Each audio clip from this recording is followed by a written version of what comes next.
l'architecte des temps et de l'espace, le maître de l'histoire et le conservateur de toutes choses, tant visibles qu'invisibles, Yahushua Hamashiach. Nous devons ensemble avoir conscience que nul autre que nous-mêmes ne viendra sauver notre nation et que cela exige de chacun de nous une mobilisation tous azimuts. Bana Congo, ekomitango to telema, to simbana na loboko, pe to sala pona ko bundela ekolo na biso, etando mobimba ya ekolo pe ko batela ndelo nyonso ya ekolo na biso. To sangana biso baso. Ekolo Congo démocratique ezali ko bundisama na etumba eyo Rwanda ememi pe na makambo mabe, ko boma bato, ko nyokola bango nzela ya ba M23. Bazali ko bundisa biso, oeleko eye ekolo ya biso ezwi nzela ya botombwami. Kokabola biso mpe koyiba bozwi boye nzambe apesa biso. Makila mosopani mingi, bomoibwa bato bobebi, zamba nde ezali kosunga molongo mobimba. Bomoibwa bato bokomi mpasi. Tozali na ndingisa banso ya kobatela ekolo mpe lisanga mpona likamboli ya ekolo. Tosanga na biso banso. Totia pembeni makambo na biso to pe politiki. Tosangana tobundisa banguna baye balingi kimia te nde likamboli ya biso banso tozala lisanga. Tosala ngele. Totika komona baninga mpamba mpe mbeba nyonso. Tolakisa motema mwa kosalisana na bandeko babiso baye bakutani na makama mabitumba. Tosangana biso banso. Topesa maboko mpe tozala osima ya bilombe babiso ba FRDC mpe na misala minene mia ekolo po ya kozongisa kimia mpe bokengi. Lisanga tobundela ekolo na biso mpe tolonga etumba eye. Batela ekolo, bendele ekoya te.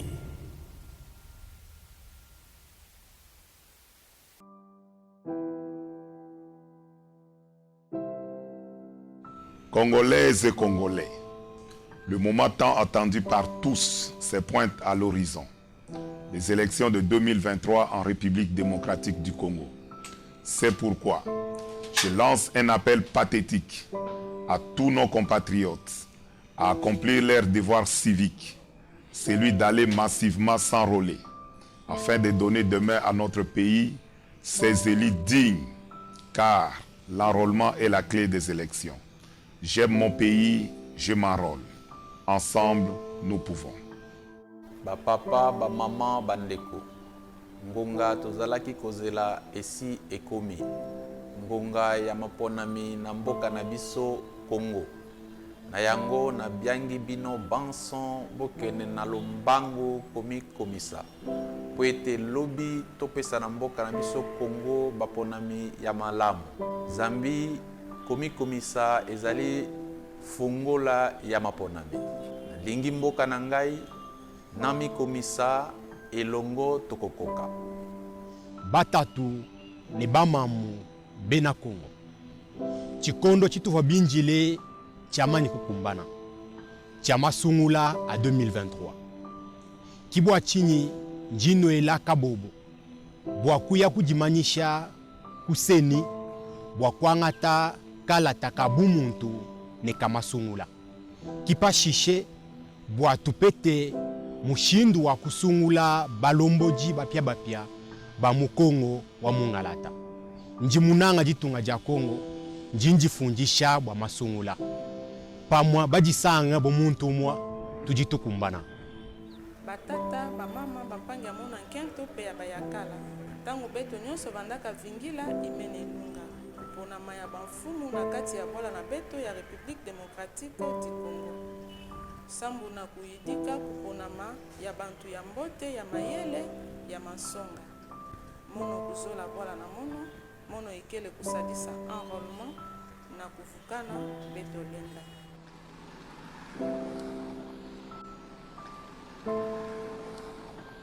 Wababa, wa mama na vijana wote, wakati unasubiriwa kwa muda mrefu na wote unakaribia uchaguzi wa 2023 mjamhuri ya demokrasia ya Kongo. Ndiyo maana natoa wito wa kusidikisha kwa watu na nchi yetu kutumizia wajibu wao wa kiraia ule wa kujiandikisha kwa mingi ili kutoa kesho kwa wateule wote wanaostahili, kwa sababu kuandikisha ndio ufunguo wa uchaguzi. Message de la DCN.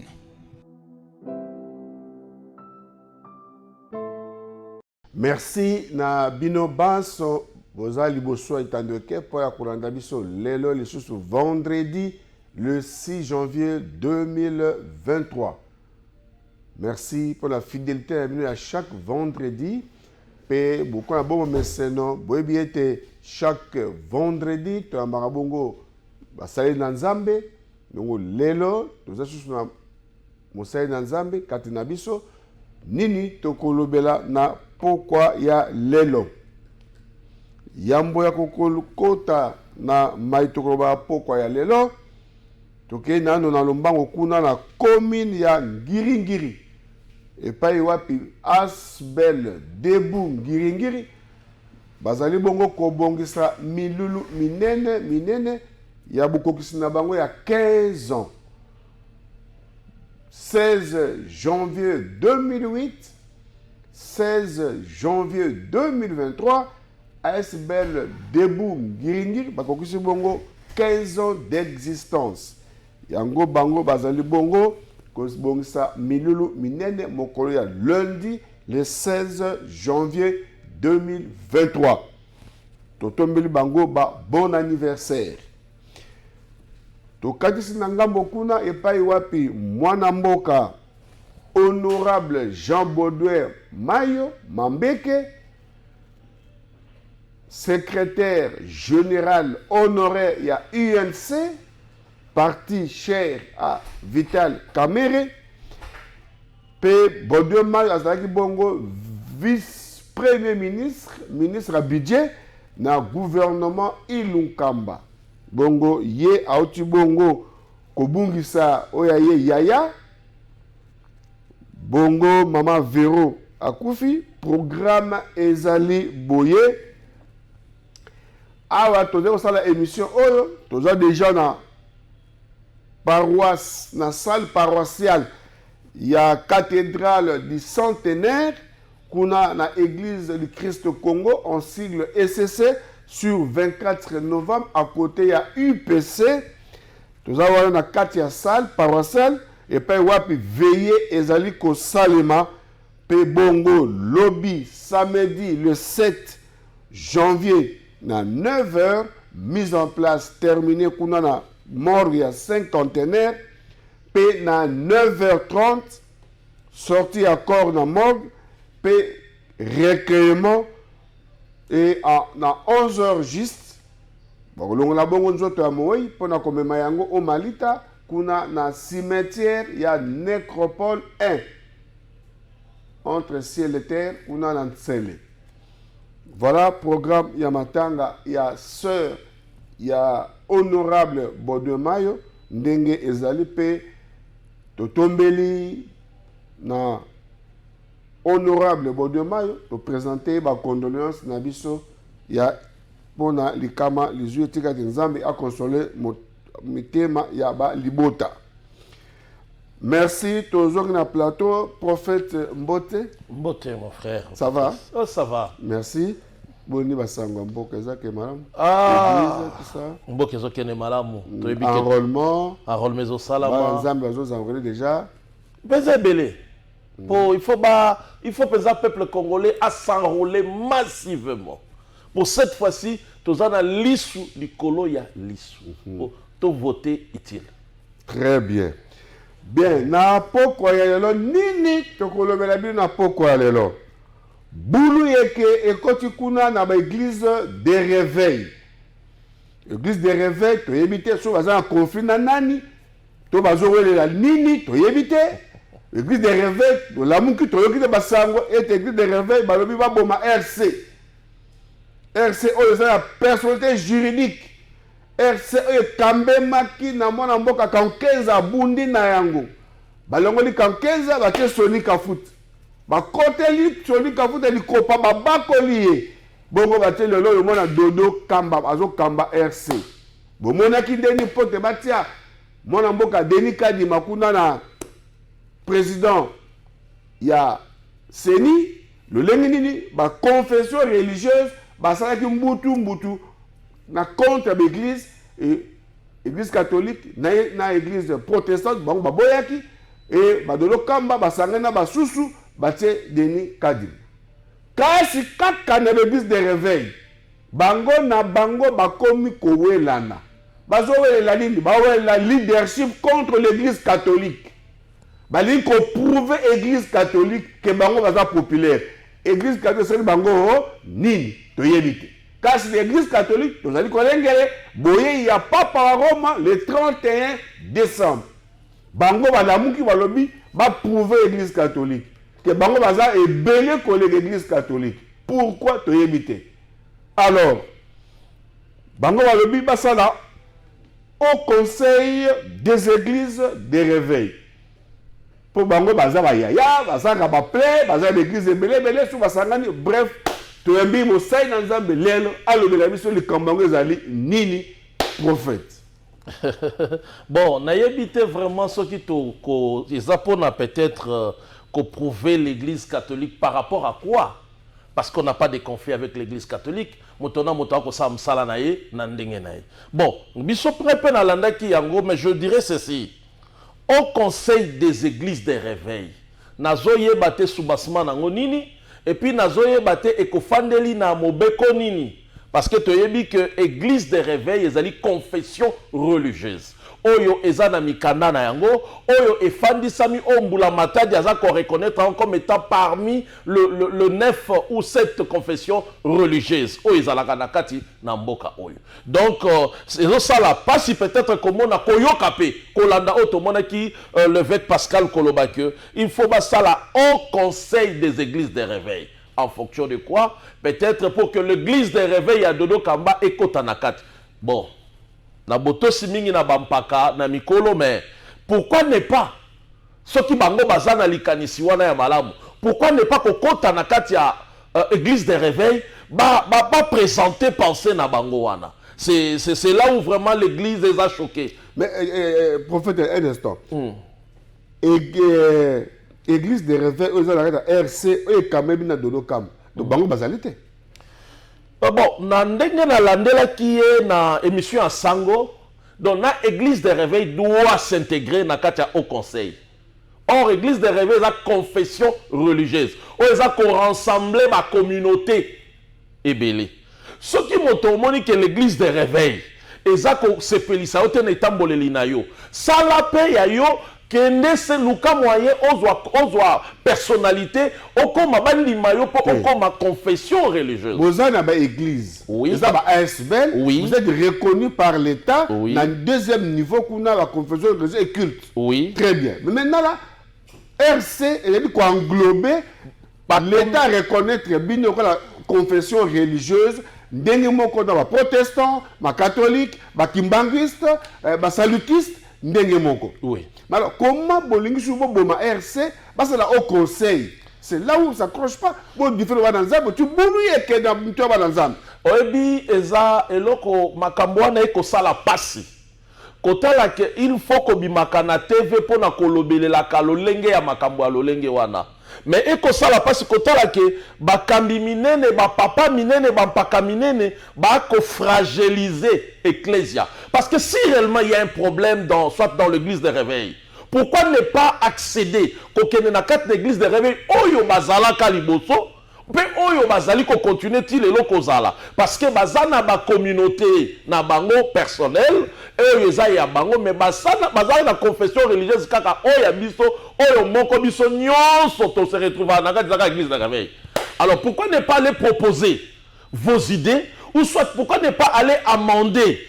Obino bozomona qu'il faut amender que Bobi Mana TV boloba que non il faut Toboma RC ou soit RC et s'intégrer dans au conseil. Ça m'étonne et ça kokabo ça bon ngana ko comprendre ka que ça problème moko ya ba guerre ya génération et ça bitumba kaka ya leadership. Or erreur moko zo sala malelo na mboka na biso ezali bato ba ko kanisa ke ko sala succès ya ngonde pesio bokonzi ya kokoma leader. Bato ba ko sala erreur ya kokanisa kozala na église munene nde pesio bokonzi ya kozala tata parce que ça na bana pe abotami lelo mais nzamba pesi ebele na bato eza pe na bana siko tokoloba nini na fepako oyo azali comme ene type moko na basource ya baéglise de réveil.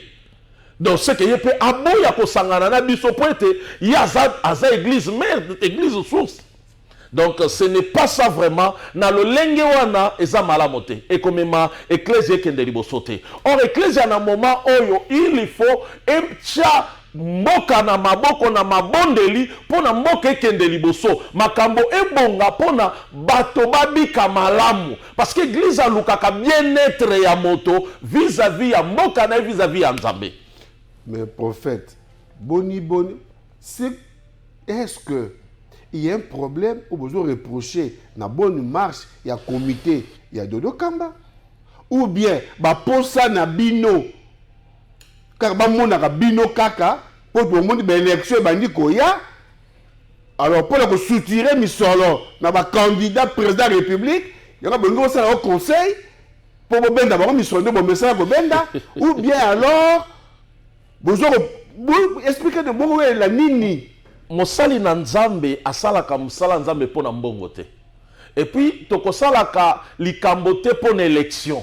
Mosali na Nzambe aevraka chaque jour pona koluka bolamu ya bampate o yazana bango. Mais ce qui est comme conditionné que tokosala likambo conditionné na période auto n'epoko là ça devient non, oui, parce que la campagne. Oui, mais basalaka ba campagne et aboutissa wapi. Mais le sur va bailler au moment juste au moment où bano ça ba rollement pour la campagne bango bailler dans idée. Vous ne pensez pas qu'il y a quelque chose naza porte-parole passe à l'obande nazali porte-parole église de réveil te mais na kolandisa lolenge membre vous avez droit na kolandisa lolenge ya makambo ndenge salamaka nazomona esika te ke il faut ba bom église de réveil ou soit bazo église de réveil ba kotsango na au conseil.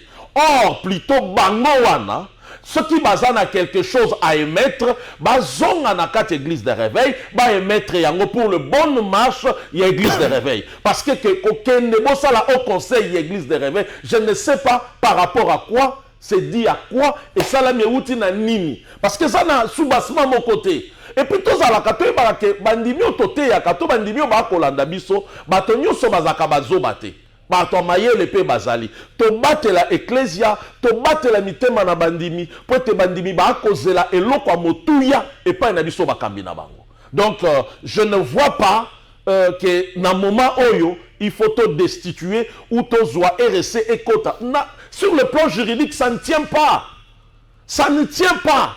Bango nyonso wana ndenge ba obaza koloba ba au conseil. Bango nyonso wana il fait partie à église de réveil. Parce que confession religieuse mususu bango baza ezate, ezaka église de réveil. Et tant que tolobi que bon lelo tondimi Dodo Kamba, yende muto akamba biso. Oui akamba biso. Ko kamba elobi te ka ke foza la mukolo. Erreur wana eza pe na ebele na bato. Bato ba ko kanisa lelo pona moto abenga matata esengeli na ye azala kaka na suki ya pembe. Or, église de réveil, on a un groupe de prière. Et la qui s'habille sur bon côté. Mon kambitata aza lié na eyambeli ya liboso. Na mosala, oya kote ki mosala liboso. Ndako kozala kulutu, ndako kozala tata. Donc, kozala mukolone na nzoto. Ça n'a rien à voir. Lié est important, et ça le spirituel. Oye ayambi liboso na yo. Yangonde zo sala ne tata. Tata mosusu ya l'église, et ça parature ya élection et tindenge ba nommé Dodo Kamba.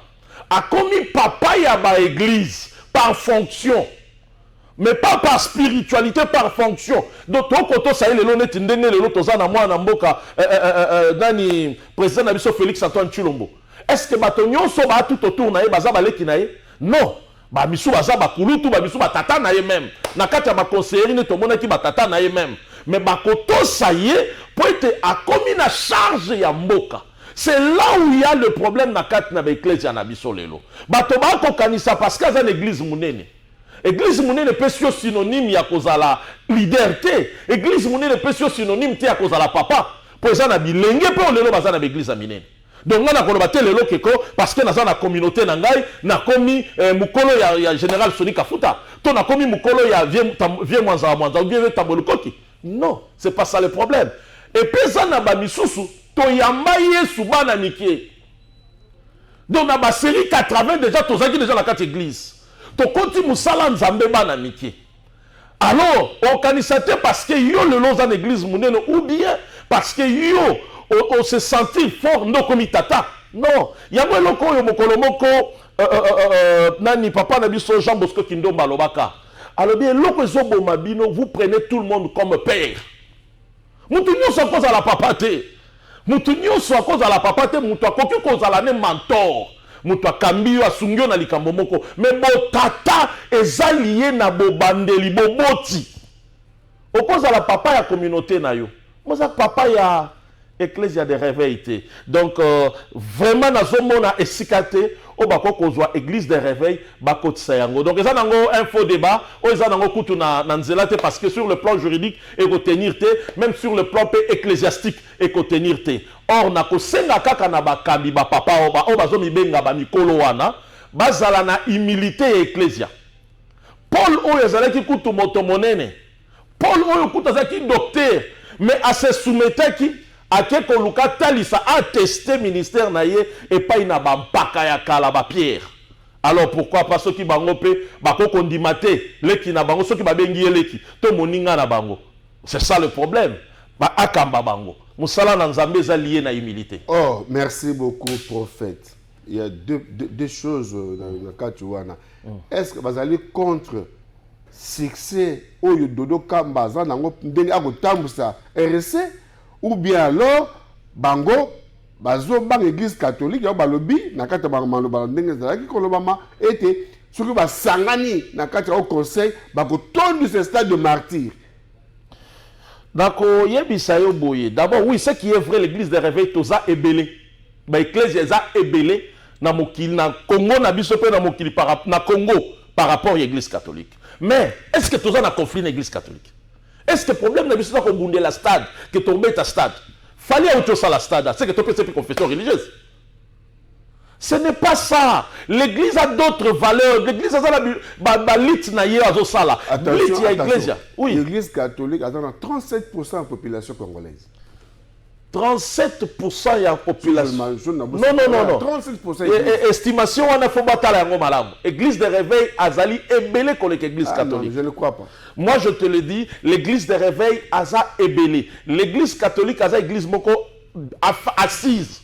Mais l'église de réveil, Aza tellement partout. Ébélé tellement. Ébélé, mais l'église catholique. L'église catholique est partout. Binonia sur le ma passe boleki l'église catholique. Toleki na biso. Boleki bozo batel, botel l'église catholique. Toleki na biso. Vous botonga pe le côté. Ah, ce que tu na kotonga, ça devient autre église catholique et église d'État. Et ces églises ils ont ma subvention à l'État congolais. Yebisa biso église de réveil, loko ni ba pe église de réveil. Soto tamboli le lo Kinshasa okuta ba mapangu, ba terrain, le lo ba commission ba lié commercial. On l'État pe saka bango po ba tonga peut-être ba école ba tangi sabana. Mais le lot okuta ba boutique na kati okuta ba bilo kili. Mais qu'est-ce que l'église de réveil a reçu de l'État congolais? Exacté donc c'est sur le plan assise. Église de réveil mon Kabila.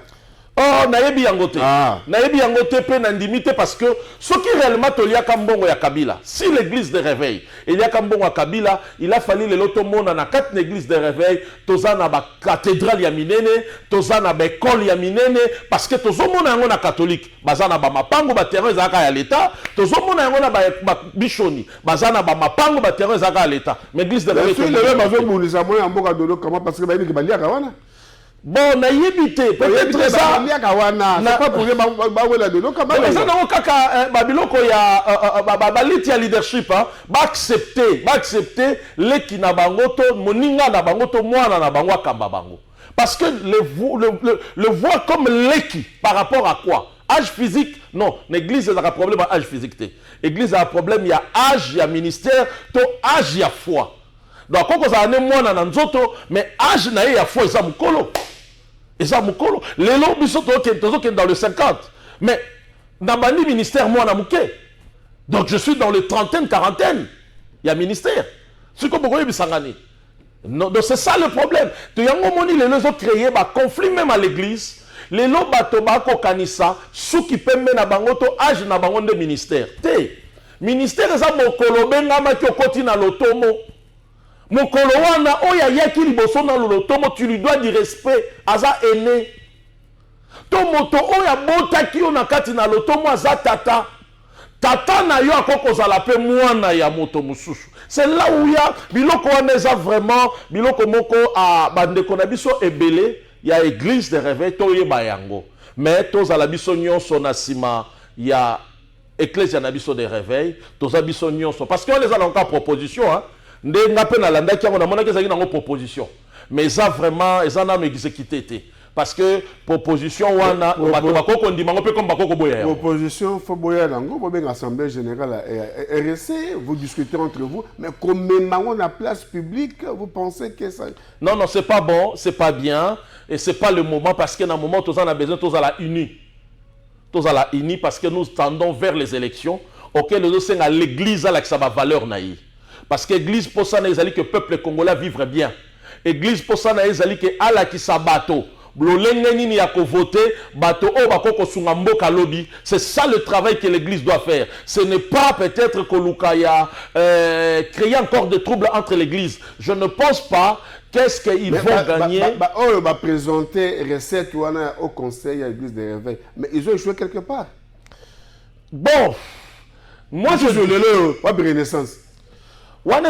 Kinshasa wana kasi na idée wana yango na koyebi soki eza ba vie privée na bango ça n'engage pas la communauté la confession religieuse église de réveil la confession religieuse d'église de réveil azana ba communauté ebeli on eloko koko za la malamu ikoza nini ba ye na kati na confession religieuse na bango oyo bango babota to sangani to fandi to lobeli to tali lolenge nini ya kotambwisa kaka la veille des élections au moment où votre frère azana nous copiloter aza copiloter plutôt confession religieuse dans ba moment moko ezali ya makasi c'est le moment bino bomoni boya ko lukabo déstabiliser je ne pense pas vraiment et kozala etalani malamu et pas ina ba pasteur to et pas ina ba Christo mais eloko moko na yebi ke za nango kaka proposition et kokene nango musikate et que musikate mais déjà sur ma flamme bah contenté ça risque de diviser RSC parce que il y a des gens comme bois qui une église de réveil chaque fois quand vous dites que pour prouver l'église catholique pour lui choisir béni tonton sa martyr mais ça c'est la base tonton de sa martyr eza nango eloko muke tout le monde a bishop Mwanza beta une semaine na martyr na célébration 95 tout le monde le révérend archevêque Coutinho Fernando à la martyr tout le monde yemoko Pascal Mukuna beti martyr plusieurs. Est-ce que c'est ça le problème? Ce qui est plus important c'est le message que l'église doit donner au peuple congolais. Vous voulez prouver qui est quoi? L'église catholique tous en est conflictée. Il n'y en a pas de conflit entre les églises. Vous ne pesez même pas comme l'église catholique. Non, non, nous pesons beaucoup. Vous ne pesez pas. Non, non, non, nous pesons beaucoup. Parce que nous avons la force. Notre église de réveil, c'est une force. Mais ce n'est pas le moment de se battre, de se combattre. Parce que pourquoi? Parce que l'église catholique est l'église chrétienne. Peu importe ma doctrine na bango otoko za la tozo yo kanate même dans la confession religieuse ça peut dans l'église mususu na kati o moi babiloko mususu to yo kanate mais on est ensemble ce n'est pas le moment ya to pelisela na moto ce qui est important le janini on doit se retrouver tous ensemble sur la même table pour l'intérêt à Congo c'est ce qui est important na tango et ça c'est que l'église catholique guerre ceci là o izaka ya kala la catholique mutatinda kabato na kati na ecclesia ezaka nzambe so nzamba tindi moto kuna nzambe mutatindi eza yote donc c'est pas le moment ya to bundisa na babiloko catholique église de réveil parce qu'il n'y a pas un conflit là-dedans. Il n'y a pas de conflit là-dedans mais église de réveil a joué la question bazana pour ça makamususu pas maté bazele be moment ya élection bango ba biso conseil bo ba intention nini bazana ngo pour ba créer un conseil wana c'est ça intention ezali nini motivation au conseil ezali nini bampaka o ba bengi bampaka de ya église de réveil mais ça bampaka te parce que mingi ba cité pe na kati ba bampaka te. Vous comprenez? Mingi ba cité na kati pe ba bampakate. Parce que ça na ba misusu ba kota ki na ministère na ba années 80. Et ça ba misusu ba kota ba ministère na ba 2000. Ba ozasko ba mpaka banani. Donc leadership est lié nango na âge ministériel té. Donc bino l'église de réveil so ki au saka ba plein au bibengi aux en église monene. Non, non, c'est pas ça le problème. Wanezali dispensation ya molimo kati ya moto na moto. Yo penzamba ko salelo na loboko, yo penzamba ko salele na mopepe. Eza ko dépendre na ndenge nzamba za ko salela, mais o eza important na moment o ezali l'église des réveils, aza confession religieuse, o l'état congolais, aza kondima o ba communauté des églises des réveils bazana kati. S'il y a une proposition à faire, na ko senga na ba mpaka o ba bibengi ba mpaka to ba ndeko basali wana bakende na kat na église de réveil parce que une grande partie na bango ce sont des membres des églises de réveil. Ils font partie aussi à ma fondateur de l'église de réveil. Pour ngai na moni église de réveil ndenge bandi. To bandi nango d'abord na movenda. Et pas bishop mwanza mata. Tozo kutana wana ti ndenge bimie ke ilimete. To yebi histoire wana parce que to ba to kala na kati ya makambo. Obiso to koti na musala ko zambe bana mike. Donc bolingo ya ecclesia na biso kende liboso senga toza la soudé. L'amour. Voilà, bonjour, c'est Nzambe Malam. Nzambe Malam, c'est la communauté mouneni. Tous la reconnaissant na Adin Abal. Mais source ya l'église des réveils, et ça pluralité. Et ça na baibabimi na renouveau charismatique. Et ça na baibabimi na ba protestant. L'isala. Et ça peut na baye oyo, babimi tout droit na fait pas comme communauté asika. Et ça peut na baye oyo, babimi Nanzela ya l'église Pevalongo. Ba outi mi pepe descendance ya Kimbango. Bazali. Donc tout ça c'est l'église na quatre églises de réveil et ça na ba source na ngobele. Mais o ezaki comme leader na yango ezalaki musée Adin Abal. Alors musée Adin Abal ezaki kaka passe ezali pona nini afandi saki leadership na été comme étant père des églises des réveils de Tomonaka na Nigeria ailleurs bazo reconnaître Ebongo mais tu reconnaîtras kaye en titre ya respect wa nakaka parce que yende muto abandi saki mais yemoko soko landi okomona ba papa nkelani bazana kati okomona mission ni ba pentecôtiste ba na kati donc c'est pour dire que source église de réveil et sa pluralité. Mais nous sommes appelés à respecter les lois autocomis, confession religieuse, église de réveil.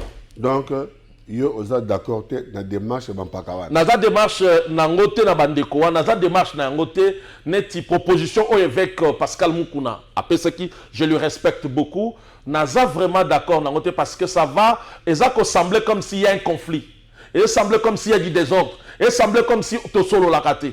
Or, ce qui est là qu'on a mis sur notre salle qui toza na bakoki nango. Pourquoi ne pas tozonga na kati?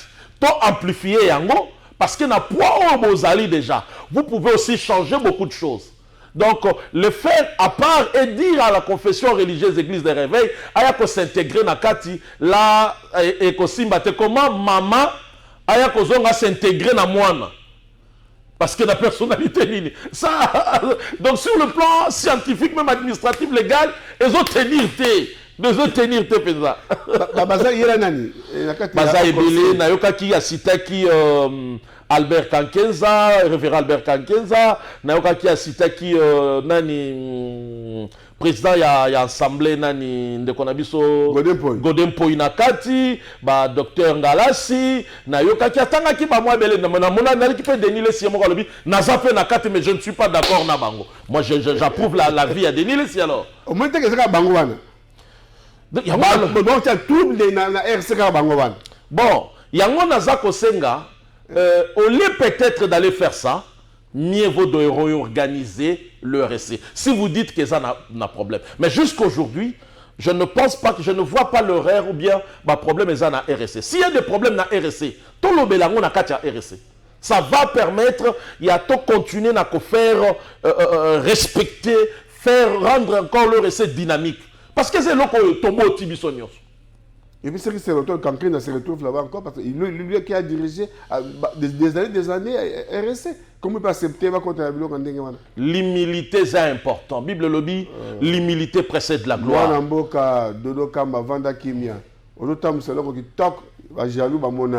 Merci. Bolandi.